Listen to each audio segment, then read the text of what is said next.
నమస్కారం. Infinite stories తెలుగుకి మీ అందరికీ స్వాగతం. ఆత్మగా తిరిగొచ్చిన ఎక్స్ గర్ల్ఫ్రెండ్ పార్ట్ 6. చందుకి ఆ రాత్రంతా అస్సలు నిద్రపట్టలేదు. మరుసటి రోజు పొద్దున్నేవాడు డబ్బుని తీసుకుని బయటికి వెళ్ళిపోయాడు. ప్రియ ఇంట్లోనే చాలా టెన్షన్గా వెయిట్ చేయసాగింది. చివరకు సాయంత్రం చీకటిపడే టైంకి చందు ఇంటికి తిరిగి వచ్చాడు. ప్రియ ఎంతో కంగారుగా వాడి చుట్టూ తిరిగింది. ఆఖరికి వాడి కంప్యూటర్ బ్యాగ్ లోపలికి దూరికూడా చూసింది. అక్కడ ఆ డబ్బులేదు. ప్రియకి వాడిని డబ్బు గురించి అడగాలని ఉంది. కాని చందుకి తన మాటలు అస్సలు వినిపించవని ఆమెకు తెలుసు. వాడు పడుకునేంతవరకు ఓపికగా వెయిట్ చేసి ఆ తర్వాత కలలోనే అడగాలి అనుకుంది. అదృష్టవశాత్తు చందు ఆమెను ఎక్కువసేపు వెయిట్ చేయించలేదు. ఇంటికి రాగానేవాడు టై సోఫామీద పడేసి బాత్రూంలోకి వెళ్ళిపోయాడు. కొన్ని నిమిషాల తర్వాత వాడు మళ్లీ గదిలోకి వచ్చాడు. చందు తన ల్యాప్టాప్ బ్యాగ్ నుండి ఒక చిన్న మందుల సీసా బయటికి తీయడం ప్రియ చూసింది. అవి నిద్రమాత్రలు. వాడు ఎటువంటి ఎక్స్ప్రెషన్ లేకుండా ఆ సీసా మూతతీసి 2 మాత్రలు బయటికి వేసుకుని గటగటా మింగేసి సైలెంట్గా పడుకున్నాడు. కొద్దిసేపటికే చందు మెల్లగా నిలకడగా శ్వాస తీసుకోవడం ప్రియకు వినిపించింది. అసలు వాడు ఇంతకుముందు సరిగ్గా నిద్రపోలేదని ఈ నిద్రమాత్రలు వేసుకుంటున్నాడా? లేక తను ఇందాకే కలలోకి వెళ్లి వాడి నిద్రపాడుచేసిందా ఏంటి? ప్రియకు చాలా ఆందోళనగా, టెన్షన్గా అనిపించింది. అయినా సరే చందు ప్రశాంతంగా రెస్ట్ తీసుకోవడానికి టైం ఇస్తూ బలవంతంగా తనను తాను ఆపుకుని కొన్ని గంటలపాటు వెయిట్ చేసింది. చివరకు రాత్రి 11 గంటల సమయంలో ఏదో చెడ్డ కలవల్లో ఏమో చందు ఒక్కసారిగా నుదురుముడిచి అటూ ఇటు తిరిగాడు. వాడి శ్వాసకూడా వేగంగా పెరిగింది. వాడు నిద్రలేచిపోతున్నాడా? అలా అస్సలు జరగకూడదు. ప్రియ కంగారుగా వాడి చెవి దగ్గరికి తేలుతూ వెళ్లి మెల్లగా గుసగుసలాడింది. చందు, చందు, నేను మళ్ళీ వచ్చాను. ప్రియని. నేను నిన్ను ఒక విషయం అడగాలి. నువ్వు బాగానే నిద్రపోయావా? ఆమె అడిగిన తర్వాత చందు నుండి ఎటువంటి రెస్పాన్స్ లేదు. కాకపోతే వాడి శ్వాసమాత్రం ఇంకా వేగంగా పెరిగింది. అంటే తను వాడిని డిస్టర్బ్ చేయడం వాడికి ఇష్టంలేదనా? ప్రియ కొంచెం బాధగా గట్టిగా నిట్టూర్చి ఇలా అంది. సరే వదిలే. నువ్వు సరిగ్గా నిద్రపోలేదు కదా, నేను నిన్ను ఇంకా డిస్టర్బ్ చేయనులే. ఆమె మాట్లాడటం పూర్తి చేయకముందే దుప్పటిమీద ఉన్న చందు వేలు మెల్లగా కదిలింది. వాడి నుదురుకూడా కొంచెం ముడుచుకుంది. కాసేపు ఆగి ప్రియ చూస్తుండగానే వాడు చాలా కష్టపడుతూ మెల్లగా తల అడ్డంగా ఊపాడు. అసలు అదివద్దు అని తల ఊపడమేనా? అంటే తను కలలోకి రావడానికి వాడు ఒప్పుకున్నాడా? ప్రియ ఒక్కసారిగా ఊపిరి పీల్చుకుని మంచం అంచుమీద చల్లాపల్లా వేసుకుని కూర్చుంది. చందు చెవి దగ్గరికి వంగి కొంచెం ఇబ్బందిగా ఇలా అంది. ఏం లేదులే. నువ్వు ఆ డబ్బుల్నితో నా పేరుమీద పుణ్యకార్యాలు చేసేశావా? ఒక్క క్షణమాగి చందు మళ్లీ మెల్లగా తల ఊపాడు. ప్రియ అసలు నమ్మలేకపోయింది. ఆమె నమ్మలేనట్టు కళ్ళు ఆర్పేస్తూ మళ్లీ అడిగింది. ఆ 80,000 రూపాయలు మొత్తం నాకోసమే పుణ్యకార్యాల రూపంలో ఖర్చు చేసేశావా? చందు గడ్డం మళ్లీ అవునన్నట్టుగా చాలా సన్నగా కదిలింది. అబ్బా! ఇలాంటి క్యారెక్టర్ ఉన్నవాడు జీవితంలో ఏ పని చేసినా ఖచ్చితంగా సక్సెస్ అవుతాడు అని ప్రియ మనసులో అనుకుంది. ప్రియకు ఎంత సంతోషం వేసిందంటే నేలమీద వెంటనే ఒక డాన్స్ వేయాలనిపించింది.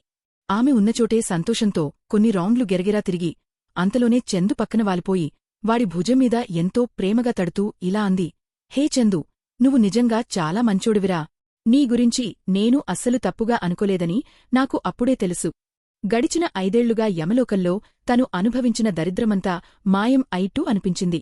ప్రియ ముందున్న తన అందమైన దెయ్యం జీవితాన్ని ఊహించుకుంటూ కళ్ళు చిన్నవి చేసుకుని ఎంతో సంతోషంగా నవ్వింది. ఆమె చాలా సీరియస్గా చందు భుజంమీద మెల్లగా తడుతూ ఎంతో గర్వంగా ఇలా అంది. చందు, నువ్వు నాకు చాలా హెల్ప్ చేశావురా. నువ్వు చనిపోయి యమలోకానికి వచ్చినప్పుడు నేను ఖచ్చితంగా నిన్ను బాగా చూసుకుంటాను. అలా అన్న వెంటనే ఆమెకు ఒక విషయం గుర్తొచ్చింది. తను అన్న మాటలు వినడానికి కొంచెం కఠినంగా, చందుని త్వరగా చావమని శపించినట్టుగా ఉన్నాయి కదా అని. ఆమె వెంటనే ఆ మాటలను కవర్ చేసి ఏదో చెప్పబోయింది. కాని అంతలోనే చందు మళ్లీ మెల్లగా తల ఊపాడు. ప్రియవాడి ముఖంవైపు అలానే చూస్తూ ఉండిపోయింది. ఆమె చూపు వాడి వణుకుతున్న పెదవులమీద ఆగిపోయింది. వాడు నిజంగానే కొంచెం నవ్వాడు. వాడి పెదవులు మెల్లగా పక్కకి జరిగాయి. అసలు బయటపడనంత సన్నగా. వాడు నిజంగానే నవ్వాడు. వీడికి ఎంత ఓపికో కదా, తనమీద అస్సలు కోపమే పెట్టుకోలేదు. ప్రియ మెల్లగా నవ్వుకుంటూ ఇంకాస్త వాగుతూ ఇలా అంది. నువ్వు యమలోకానికి వచ్చేసరికి నేను ఇక్కడే ఉంటానో లేదో నాకు తెలీదు. బహుశా అప్పటికి నేను మళ్లీ పుట్టేసి ఉండొచ్చు. కాని నువ్వేం టెన్షన్ పడకు. నువ్వు వచ్చినప్పుడు నీకు హెల్ప్ చేయమని నేను చిత్రగుప్తుడికి చెప్తానులే. ఇక నీ సంగతికొస్తే నీ కొత్త గర్ల్ఫ్రెండ్తో హాయిగా చాలా కాలంపాటు బతుకు. 100 ఏళ్లు చల్లగా ఉండాలని కోరుకుంటున్నా. ఆమె చాలా పద్ధతిగా మాట్లాడింది. కాని ఈసారి చందు ఆ మాటలకి అస్సలు ఒప్పుకోలేదు. వాడిదవడ ఒక్కసారిగా బిగుసుకుపోయింది. చాలా కష్టపడుతూ వాడు తన తలను మెల్లగా అడ్డంగా ఊపాడు. ఈసారివాడు తల ఊపిన విధానం అంతకుముందు కంటే చాలా వేగంగా ఉంది. ఆఖరికి వాడి నుదురుకూడా కొంచెం కదిలింది. ప్రియకు వాడి ఉద్దేశం అస్సలు అర్థం కాలేదు. దాంతో ఆమె గెస్ చేస్తూ ఇలా అడిగింది. ఏంటి, నేను నీకోసం వదిలేసి వెళ్లే ఆ హెల్ప్ నీకు సరిపోవట్లేదా ఏంటి? ఆమె తన బుగ్గలు ఉబ్బించి వేళ్లమీద లెక్కపెడుతూ కొంచెం ఆలోచించి మెల్లగా అంది. అయితే నా పేరుమీద చేసిన పుణ్యం నీకు ఒక 20% వదిలేయమంటావా? లేదు 30%. 30%. చందు అయినా సరే ఇంకా తల అడ్డంగా ఊపుతూనే ఉన్నాడు. ప్రియవాడివైపు కోపంగా చూస్తూ కొంచెం సీరియస్గా ఇలా అంది. 50%. 50%. సగం సగం పంచుకుందాం. అంతకంటే ₹1 కూడా ఎక్కువ ఇవ్వను. చందు, ఇది మరీ అన్యాయం తెలుసా? చందు ఇంకా తల అడ్డంగా ఊపుతూనే ఉన్నాడు. వాడి ముఖంలో ఎక్స్ప్రెషన్ చూసి చందు ఈ విషయం గురించి మాట్లాడట్లేదని ప్రియకు అర్థమైపోయింది. ఆమె తన గడ్డం కింద చేయి పెట్టుకుని వాడి బుగ్గమీద మెల్లగా గిల్లుతూ తల పక్కకి తిప్పి ఇలా అడిగింది. అయితే నేను మళ్ళీ పుట్టడం నీకు ఇష్టంలేదా? నేను ఇక్కడే ఉండి నిన్ను చూసుకోవాలని అనుకుంటున్నావా? ఈసారి చందు చివరకు అవునన్నట్టు తల ఊపాడు. అంటే ఈ కుర్రాడి మనసులో ఇదన్నమాట ఉద్దేశం. నిజానికి ప్రియ ఈ మాట ఏదో ఊరికే సరదాగా అంది అంతే. యమలోకం పద్ధతులు, బతికున్న మనలోకం పద్ధతులు చాలా వేరుగా ఉంటాయి. అక్కడ రూల్స్ చాలా స్ట్రిక్ట్గా ఉంటాయి. దెయ్యాలు కేవలం వాళ్లకు కేటాయించిన ఏరియాల్లో మాత్రమే తిరగాలి. పైగా ఆ అలాట్మెంట్లు కూడా పూర్తిగా ఎలా పడితే అలా జరుగుతాయి. ఇప్పుడున్న చావుల రేటు ప్రకారం ప్రతి సంవత్సరం యమలోకానికి వచ్చే ఆత్మల సంఖ్య బాగా పెరిగిపోతోంది. అలాంటి స్థితిలో చనిపోయిన బంధువుల పక్కనే మనకు కూడా ప్లేస్ దొరకడం అనేది దాదాపు అసాధ్యం. ఉదాహరణకు ప్రియ చుట్టూ ప్రపంచం నలుమూలల నుండి వచ్చిన చాలామంది ఫారెన్ దెయ్యాలు ఉన్నారు. వాళ్లు ఇంగ్లీష్, ఫ్రెంచ్, స్పానిష్ లాంటి భాషల్లో మాట్లాడుతుంటే రోజూ ఆ దెయ్యాల గోల అస్సలు అర్థం కాకుండా వింతగా ఉంటుంది. కనీసం కొన్ని మైళ్ల దూరం వరకు కూడా మన దేశపు దెయ్యం ఒక్కటికూడా లేదు. ఇక తనకు తెలిసిన వాళ్లు ఉండటం అనేది అస్సలు కుదరని పని. ఒకవేళ అవకాశం ఉంటే ఆమెకు తన తాతయ్యను చూడాలని ఉండేది. కాని అది అస్సలు జరగని పని అని ఆమెకు తెలుసు. ప్రియవాళ్ల తాతయ్య ఆమె చిన్నప్పుడే చనిపోయాడు. ఆమెకున్న కొద్దిపాటి జ్ఞాపకాల్లో తనను ప్రాణం కంటే ఎక్కువగా ప్రేమించిన ఒకే ఒక్క కుటుంబ సభ్యుడు ఆ తాతయ్య మాత్రమే. తనకి 4 ఏళ్లు ఉన్నప్పుడు తాతయ్య తనని ఎత్తుకుని పక్కనే ఉన్న కిరాణా షాప్కి తీసుకెళ్లి స్ట్రాబెర్రీ ఫ్లేవర్ లాలిపాప్స్ కొనిచ్చేవారని ప్రియకు స్పష్టంగా గుర్తుంది. వాళ్ల అన్నయ్యకి అస్సలు కొనిచ్చేవారు కాదు. కేవలం తనకి మాత్రమే కొనిచ్చేవారు. అయినా తను మళ్లీ పాత విషయాల్లోకి వెళ్ళిపోతోంది. ప్రియ కొంచెం కంగారుగా తలగోక్కుంటూ ఏదో కవర్ చేస్తూ ఇలా అంది. కాని నీకు ఈ 7 ఇంకా 28 కదా. ఇప్పుడున్న మనుషుల యావరేజ్ వయసు చూసుకుంటే నేను నీకోసం ఇంకా చాలా ఏళ్లు వెయిట్ చేయాలి. నేనేం చేయాలో ఆలోచిస్తానులే, నువ్వు దాని గురించి టెన్షన్ పడకు. ఆమె అలా చెప్పిన తర్వాత చందు నుండి మళ్లీ ఎటువంటి రెస్పాన్స్ లేదు. వాడి ప్రశాంతంగా ఉన్న ముఖం ఒక్కసారిగా బిగుసుకుపోయింది. ఏదో చాలా ఇబ్బంది పడుతున్నట్టు అనిపించింది. దుప్పటిమీద ఉన్న వాడి చేతులు ఒక్కసారిగా గట్టిగా బిగుసుకుపోయి తెలియకుండానే కడుపుని గట్టిగా అదిమి పట్టుకున్నాయి. వాడి పెదవులు మెల్లగా వణికాయి. నొప్పితో గట్టిగా ఊపిరి పీల్చుకుంటూ మూలిగాడు. వాడి నుదుటిమీద నుండి చల్లటి చెమటలు చకచకా కారడం మొదలైంది. ప్రియ ఒక్కసారిగా కంగారుపడింది. అసలు వాడికి ఏమైంది? ప్రియకు ఒక్కసారిగా తను పోయినసారి చందు బాడీని ఆవహించినప్పుడు కలిగిన నొప్పి గుర్తొచ్చింది. వాడు మళ్లీ అంతలా బాధపడుతున్నాడా? కాని ఈరోజు తనేమీ వాడి బాడీలోకి వెళ్లలేదు కదా. మరి కేవలం కలలో మాట్లాడటం వల్ల కూడా ఇలాంటి సైడ్ ఎఫెక్ట్స్ వస్తాయా ఏంటి? ప్రియ ఒక్కసారిగా కంగారుపడిపోయింది. అసలు మాట్లాడటానికి, ఆఖరికి గట్టిగా శ్వాస పీల్చుకోవడానికి కూడా భయపడిపోయింది. మెల్లగా పైకి సీలింగ్ వైపు తేలుతూ వెళ్లి వాడికి చాలా దూరంగా జరిగిపోయింది. ఒక అరనిమిషం తర్వాత చందు మెల్లగా కళ్ళు తెరిచాడు. వాడి చూపులు చాలా మసకగా, నీరసంగా ఉన్నాయి. వాడు నిద్రలేచాడు. పట్టిన చల్లటి చెమటలకి వాడి నైట్ డ్రెస్, జుట్టు మొత్తం తడిసిపోయాయి. చందు చాలా నొప్పితో తన చేయి చాచి మంచం పక్కన ఉన్న లైట్ కోసం వెతికిదాన్ని ఆన్ చేశాడు.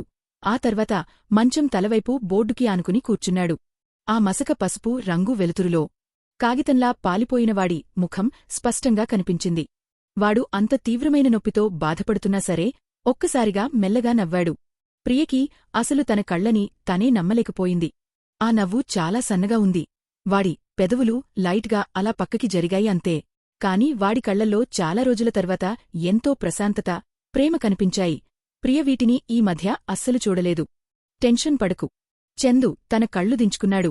వాడి కనురెప్పలు మెల్లగా వణుకుతున్నాయి. పెదవులమీద ఇంకా ఆ నవ్వుతోనేవాడు తనలో తనే ఇలా గొనుక్కున్నాడు. నేను నిన్ను ఎక్కువసేపు వెయిట్ చేయించును. త్వరగా వచ్చేస్తాను. బహుశా అప్పుడే నిద్రలేవడం వల్ల కాబోలు వాడి గొంతు బాగా బొంగురుపోయింది. ప్రియ చాలా దూరంలో ఉండటంవల్ల ఆమెకి అది సరిగ్గా వినిపించలేదు. త్వరగా వచ్చి ఏం చేస్తాడు? వాడు అసలు ఏం చేద్దామనుకుంటున్నాడు? ప్రియ అర్థం కానట్టు తన తల పక్కకి తిప్పింది. ఆమె సీలింగ్ మూలలో ఉన్న ఒక సాలీడు గూడుకి ఆనుకుని నిలబడి దూరం నుండి చందు బాగా నీరసంగా మొహాన్ని చూస్తోంది. ఆమె ఛాతి బిగుసుకుపోయినట్టు ఏదో అడ్డుపడుతున్నట్టు అనిపించింది. అంతలోనే ఒక్కసారిగా ఒక తెలియని ఆందోళన ఆమెను ఒక పెద్ద అలలాగా ముంచెత్తింది. ఆమెకు చాలా భయమేసింది. విపరీతమైన ఆందోళన కలిగింది. ఏదో చాలా ఘోరం జరగబోతున్నట్టు అనిపించింది. ఆ భయంతో ఆమె ఆత్మ వణికిపోయింది. అసలు నేను దేనికి ఇంత టెన్షన్ పడుతున్నాను? అని ప్రియ వణుకుతున్న తన చేతులను గట్టిగా పట్టుకుని ఆ ఫీలింగ్ నుండి బయటపడటానికి ట్రై చేస్తూ నెమ్మదిగా గొనిగింది. నేను ఆల్రెడీ ఒక దెయ్యాన్ని అయిపోయాను. త్వరలోనే యమలోకానికి తిరిగి వెళ్ళిపోబోతున్నాను. ఇక నాకు బాధపడాల్సిన అవసరం ఏముంది? కాని ఆ ఆందోళన అస్సలు తగ్గలేదు. దానికి బదులు ఏదో ఒక సన్నటి దారం తన ఆత్మను గట్టిగా బిగించి చుట్టేస్తున్నట్టు అనిపించింది. ఆమె సీలింగ్ మూలలో ఉన్న సాలీడు గూడుకి ఆనుకుని దూరం నుండి చందు పాలిపోయినా దాదాపు రక్తం లేనట్టుగా తెల్లగా ఉన్న ముఖాన్ని చూస్తూ ఉండిపోయింది. ఆమె గుండె చాలా బరువెక్కిపోయింది. ఒక అంతులేని దుఃఖం ఆమెను ముంచెత్తింది. ఎంత బాధ అనిపించిందంటే ఆమెకు ఏడ్చేయాలనిపించింది. కాని ఆత్మలకి కన్నీళ్లూ రావుకదా. ప్రియ తన గుండెమీద చేయివేసి అదిమి పట్టుకుని తన చేతులు చాచి ఆ ప్రదర్శకంగా కనిపిస్తున్న తన వేలి కొనలను చూసింది.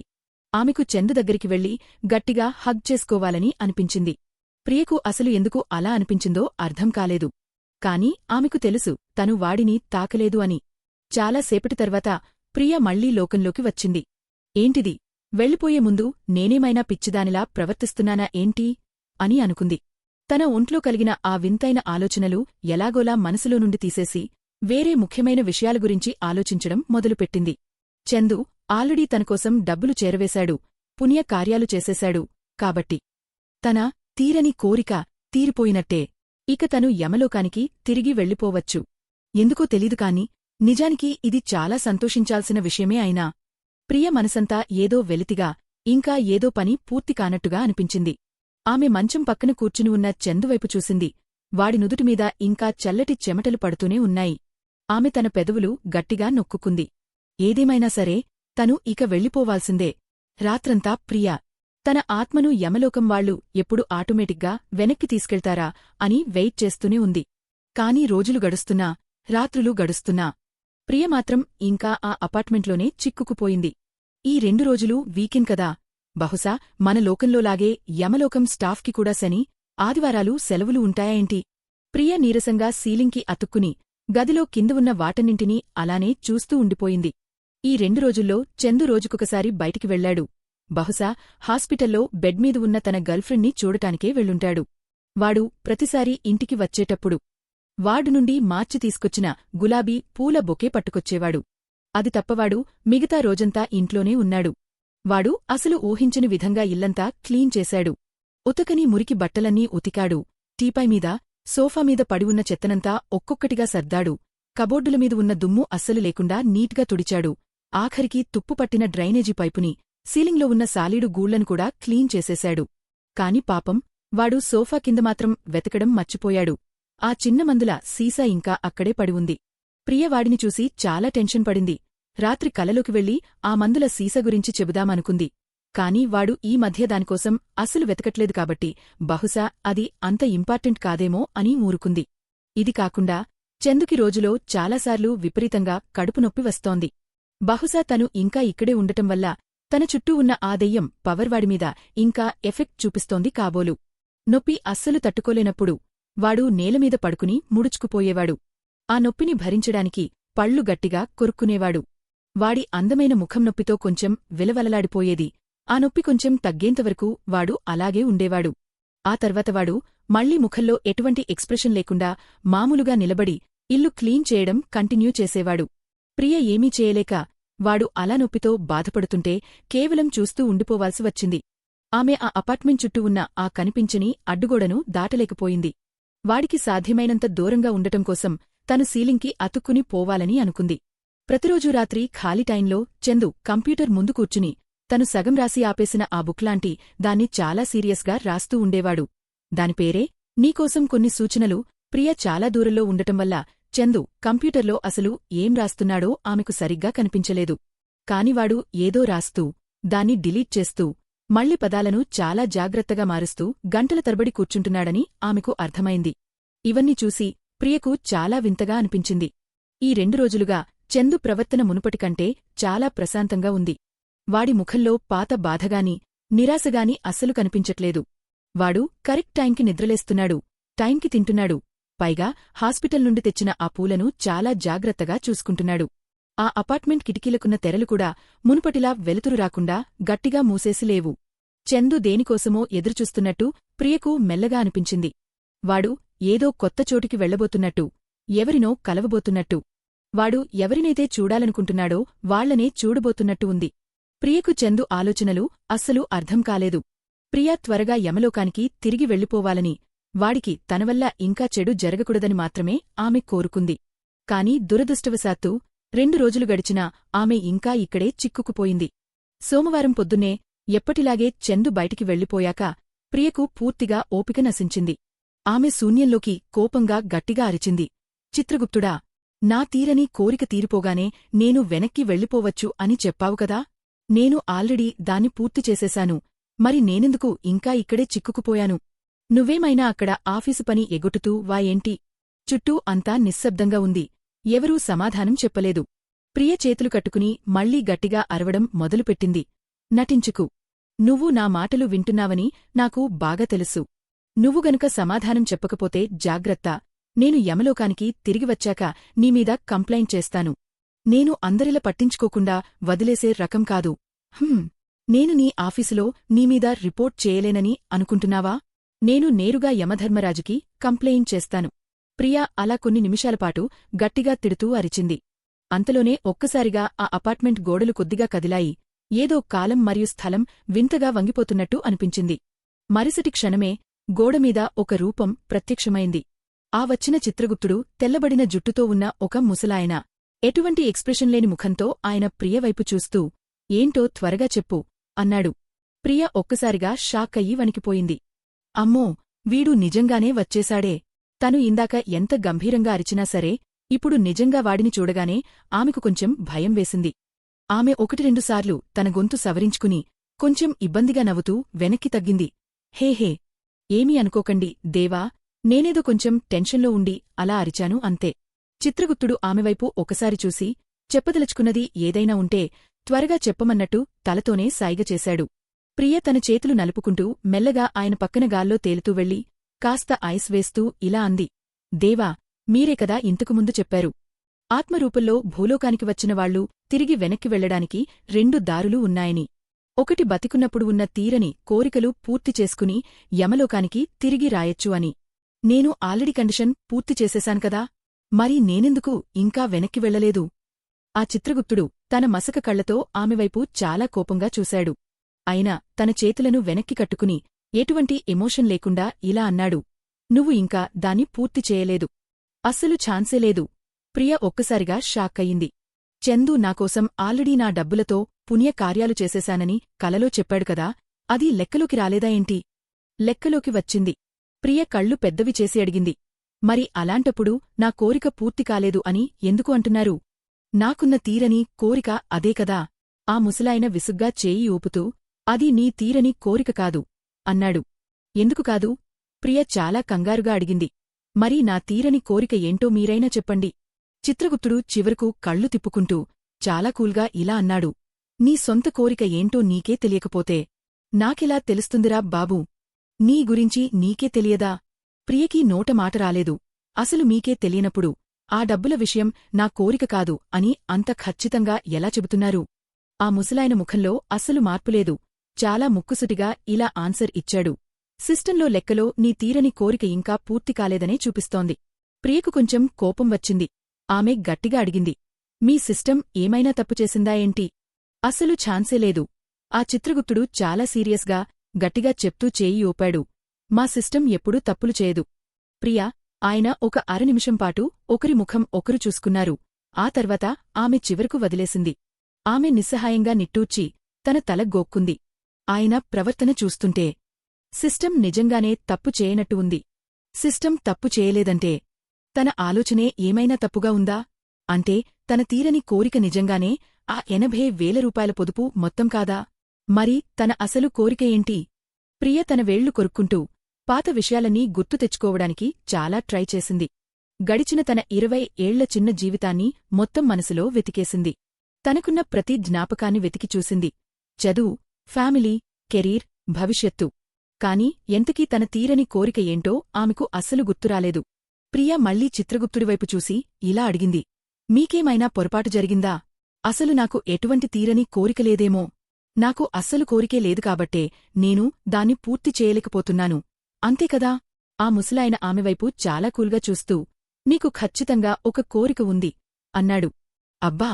మళ్ళీ అదే మాట చెప్తున్నాడు. ప్రియ విసుగ్గా కళ్ళు తిప్పుకుంది. ఇదో పెద్ద ప్రాబ్లెం తయారయింది. ఆమెకు తన తీరని కోరిక ఏంటో తెలియకపోతే ఆమె ఆ కండిషన్ అస్సలు పూర్తి చేయలేదు. ఒకవేళ తను గనుక దీన్ని పూర్తి చేయలేకపోతే ఎన్ని ఇయర్స్ ఇక్కడే వెయిట్ చేయాల్సిందే. అంటే దాని అర్థం ఈ అపార్ట్మెంట్లోనే చిక్కుకుపోవాలి.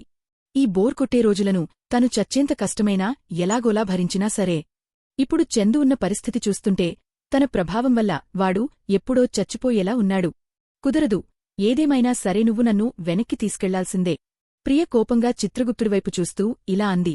మనుషుల బాడీలోకి వెళ్లడం వల్ల ఎటువంటి సైడ్ ఎఫెక్ట్స్ ఉండవని మీరంటారు. కాని అక్కడ ఒక మంచి మనిషి చచ్చేంత నొప్పి అనుభవిస్తున్నాడు. ఒకవేళ నా వల్ల వాడి తలరాత మారిపోయి వాడు చిన్న వయసులోనే చనిపోతే దానికి ఎవరు బాధ్యత వహిస్తారు? కేవలం ఆవహించడమే కాదు, కలలోకి వెళ్లడం వల్ల కూడా సైడ్ ఎఫెక్ట్స్ వస్తున్నాయి. అసలు ఒకే ఇంట్లో దెయ్యాలు, మనుషులు కలిసి ఎక్కువ కాలం బతికితే అది మనుషుల ఆరోగ్యమీద ఖచ్చితంగా ఎఫెక్ట్ చూపిస్తుందని నాకు డౌట్ వస్తోంది. మీరు ఇవేవీ ఆలోచించలేదా? ఇది మనుషుల ప్రాణాలతో ఆడుకోవడమే కదా. అసలు మీకు నియమ నిబంధనలు ఏమైనా ఉన్నాయా లేదా? ప్రియా ఏదో యమలోకంలో ఉండే హక్కుల పోరాట యోధురాలిలాగా చాలా ఆవేశంగా, ధర్మంగా మాట్లాడింది. కాని ఆమె ఎంత గట్టిగా మాట్లాడినా చిత్రగుప్తుడికి మాత్రం అస్సలు చలనంలేదు. కనీసం కనుబొమ్మ కూడా కదపలేదు. ఆవహించడం వల్ల ఎటువంటి సైడ్ ఎఫెక్ట్స్ రావు. దెయ్యాలు, మనుషులు కలిసి బతకడం వల్ల ఒకరికొకరు ఏ హాని చేసుకోరు. అసలు నువ్వు దేనిగురించి మాట్లాడుతున్నావో నాకైతే అర్థం కావట్లేదు. ప్రియకు కోపంతో నవ్వాలో ఏడ్వాలో అర్థం కాలేదు. అసలువాడు ఈ విషయాన్ని కూడా ఎలా అబద్ధం చెప్తున్నాడు? నేను ఇక్కడికి వచ్చినప్పటినుండి చందుకి ముక్కు నుండి రక్తం కారింది. చాలాసార్లు స్పృహ తప్పి పడిపోయాడు. ఇది చాలాసార్లు జరిగింది. దీనికి తోడు ఈ 2 రోజులుగా వాడికి విపరీతంగా కడుపు నొప్పి కూడా వస్తోంది. ఇవన్నీ గుర్తుచేసుకునేసరికి ప్రియకి కోపం ఇంకా పెరిగిపోయింది. ఆమె చాలా కోపంగా వాడివైపు చూస్తూ ఇలా అరిచింది. కేవలం కొన్ని రోజుల్లోనే అంత హెల్తీగా ఉన్న మనిషి ఇంతలా బరువు తగ్గిపోయాడు. అయినా సరే నువ్వు ఇంకా ఎటువంటి సైడ్ ఎఫెక్ట్స్ లేవని చెప్తావా? ఆమె అలా అనగానే చిత్రగుప్తుడు ఒక్కసారిగా ఆమెవైపు చాలా వింతగా, ఏదో అర్థమున్నట్టుగా చూశాడు. చాలాసేపు ఆగి ఆయన మెల్లగా కొంచెం గంభీరంగా ఇలా అడిగాడు. అసలు ఈ సిమ్టమ్స్ అన్నీ నువ్వు వచ్చిన తర్వాతే మొదలయ్యాయని నువ్వు అంత ఖచ్చితంగా చెప్పగలవా? ప్రియా ఒక్కసారిగా స్తంభించిపోయింది. అంటే కాదా? తను మొదటిసారి వచ్చినప్పుడు చందు బాగానే ఉన్నాడు కదా. ఆ రాత్రి తను వాడి బాడీలోకి వెళ్లినప్పుడే చందుకి ముక్కు నుండి రక్తం రావడం, స్పృహ తప్పడం, కడుపు నొప్పి రావడం మొదలయ్యాయి. కాని ఒక్కసారిగా ప్రియ మనసులో డాట్ మొదలైంది. అసలు తను రాకముందు చందు ఎలా ఉన్నాడు? ప్రియకి నిజంగానే ఏమీ తెలీదు. ఆమె తన కనురెప్పలు మెల్లగా ఆడిస్తూ చిత్రగుప్తుడివైపు చాలా అయోమయంగా చూస్తూ తనలో తనే ఇలా గునుక్కుంది. ఒకవేళ నేను వచ్చిన తర్వాత ఇవన్నీ జరగలేదంటే మరివాడు ఎందుకు ఇలా తయారయ్యాడు? చిత్రగుప్తుడు మాత్రం ఆ ప్రశ్నకు ఎటువంటి సమాధానం చెప్పకుండా సైలెంట్గా ఆమెవైపు చూస్తూ ఉండిపోయాడు. ఎందుకంటే అది ఆయన పరిధిలో లేని విషయం. కిటికీ అద్దంగుండా ఎండ లోపలికి వచ్చి ప్రకాశవంతంగా మరియు చాలా నీట్గా ఉన్న ఆ అపార్ట్మెంట్ అంతా పడింది. కిటికీ బయట ఆకాశం చాలా క్లియర్గా ఉంది. ఆ చలికాలపు ఆకాశం చాలా ఎత్తుగా, నీలిరంగుతో పాటు కొంచెం పొగరంగు కలిసి కనిపిస్తోంది. సమయం మెల్లగా గడిచిపోతోంది. అంతలోనే ప్రియ మనసులో కొన్ని పాత జ్ఞాపకాలు ఒక్కసారిగా మెదిలాయి. తను మొదటిసారి చందు బాడీలోకి వెళ్లినప్పుడు వాడు స్వెటర్, కోటు 2 వేసుకుని ఉన్నా సరే ఆ చలిగాలికి విపరీతంగా వణికిపోయాడు. అప్పట్లో చందు ఎప్పుడూ తన ముందు బిల్డప్ ఇస్తూ స్టైల్ చూపిస్తాడని, అందుకే ఇప్పుడు వాడికి అంత చలివేస్తోందని మనసులోనే వెటకారంగా నవ్వుకుంది. తెల్లారుజామున 4 గంటలకి ఆ పార్కులో చందుకి మొదటిసారి ముక్కు నుండి రక్తం వచ్చినప్పుడు అక్కడ కుక్కలని చూసి తను మరీ ఎక్కువ టెన్షన్ పడటం వల్లే అలా జరిగిందేమో అని ప్రియ అనుకుంది. ఆ తర్వాత ఒకరోజు చందు ఇంటికి వచ్చాక కూడా వాడి ముక్కు నుండి మళ్లీ రక్తం కారింది. ప్రియవాడి వెనకాలే నిలబడి ఆ సింక్లో పడుతున్న ఆ ఎర్రటి రక్తాన్ని చూసి చాలా గిల్టీగా, కంగారుగా ఫీలయింది. కాని చందు మాత్రం అవేమీ పట్టించుకున్నట్టుగా చాలా ప్రశాంతంగా మొద్దుబారినట్టు ట్యాప్ ఆన్ చేసేశాడు. ఆ రక్తం నీళ్లలో కలవడంతో లైట్ పింక్ కలర్లోకి మారి డ్రైనేజీ లోపలికి వెళ్ళిపోయింది. ఆ చల్లటి అద్దంలో వాడి ముఖం చాలా పీక్కుపోయి పాలిపోయి ఉంది. అది చూస్తే వాడికి ఈ విషయాలన్నీ ముందే తెలుసని, వాడు ఆల్రెడీ తన తలరాతను ఒప్పుకుని లొంగిపోయాడని అనిపిస్తోంది. అంతేకాకుండా సోఫా కింద దట్టమైన దుమ్ములో పడి ఉన్న పైన ఇంగ్లీష్ పదాలు రాసి ఉన్న ఆ తెల్లటి మందుల సీసా అకస్మాత్తుగా కొన్ని అస్పష్టమైన గందరగోళంగా ఉన్న గొంతులు ప్రియ మనసులో బలంగా వినిపించాయి. నేను గనుక నీకు ఈ నిజం దాచడానికి ఇంకా హెల్ప్ చేస్తే నేను నిజంగానే పాపాత్ముడిని అయిపోతాను. చందు, నీకు ఇంకా 28 కదా, నువ్వు చాలా చిన్నవాడివి. కాని నువ్వు ఇలానే లేట్ చేస్తూ పోతే నిజంగానే కాలం మించిపోతుంది. మరుసటి క్షణమే ఆ గొంతులన్నీ ఒక్కసారిగా ఆగిపోయాయి. ఆమె మనసులోని ఆ దృశ్యాలన్నీ అక్కడికక్కడే ఆగిపోయాయి. అది ఒకరోజు చందు స్నానం పూర్తిచేసి వచ్చి అద్దం ముందుకు వంగి సింక్ మీద ఉన్న ఆడవాళ్లు వాడే ఆ తెల్లటి టూత్ బ్రష్ని చాలా సున్నితంగా ముట్టుకుంటున్న దృశ్యం. ఆ వేడి నీళ్ల ఆవిరివల్ల వాడి కళ్ళు కొంచెం చెమ్మగిల్లి ఉన్నాయి. వాడు తనలో తనే మెల్లగా ఇలా గొనుక్కున్నాడు, ఈసారి నేనేం చేయాలి? మరి నీ సంగతేంటి? ప్లీజ్ నాకు కొంచెం నేర్పిస్తావా? అసలు వాడు ఏం చేయాలి? చందుకి అసలు ఏమైంది? ప్రియకు ఒక్కసారిగా చాలా కంగారు మొదలైంది. ఆమె గుండెను గట్టిగా గుచ్చుతున్నట్టుగా ఆ నొప్పి మళ్లీ వచ్చింది. ఆమె తెలియకుండానే తన చేతిని గుండెమీద అదిమి పట్టుకుని బలవంతంగా ఒక చిన్న నవ్వు నవ్వుతూ ఇలా అడిగింది, లేదు, మీకు ఖచ్చితంగా ఏదో పొరపాటు జరిగి ఉంటుంది. ఇంకో విషయం, నేను చందు బాడీలోకి వెళ్లి తిరిగి బయటికి రావాలని అనుకున్నప్పుడు రాలేకపోయాను కదా, అది ఖచ్చితంగా ఒక ప్రాబ్లెం ఉంది కదా? చిత్రగుప్తుడు కోపంగా ఎలా అన్నాడు. నేను మళ్ళీ చెప్తున్నాను విను, ఆవహించడంలో ఎటువంటి లూప్ హోల్స్ ఉండవు. నువ్వు తాత్కాలికంగా బయటికి రాలేకపోయావంటే దానికి ఒకే ఒక్క కారణం ఉంటుంది. ఏంటి ఆ కారణం? ఆవహించబడిన ఆ మనిషి శరీరం లోపల చాలా బలహీనపడిపోయింది. అది పూర్తిగా క్షీణించిపోయే స్థితిలో ఉంది. దాంతో వాడి అసలు ఆత్మతో ఉన్న కనెక్షన్ కూడా అంత బలంగా లేదు. ఒకవేళ వాడు గనుక నిద్రలేవలేకపోతే నువ్వు కూడా వాడి బాడీ నుండి బయటికి రాలేవు. ఆ ముసలాయన ప్రియవైపు చూశాడు. వయసు పైబడిన అతని ముఖంలో ఎటువంటి ఎమోషన్స్ లేవు. ముక్కుసూటిగా చెప్పాలంటే ఆ మనిషి త్వరలోనే చనిపోబోతున్నాడు. ఇంతటితో పార్ట్ 6 ముగిసింది. ఈ ఎపిసోడ్ తర్వాత మీకు ఏమనిపించిందో కామెంట్లో చెప్పండి. వీడియో నచ్చితే లైక్ చేయండి. ఈ కథలోని ప్రతి కొత్త ఎపిసోడ్ను ముందుగా చూడాలంటే మా ఛానల్ను సబ్స్క్రైబ్ చేసి బెల్ ఐకాన్ను తప్పకుండా ఆన్ చేయండి.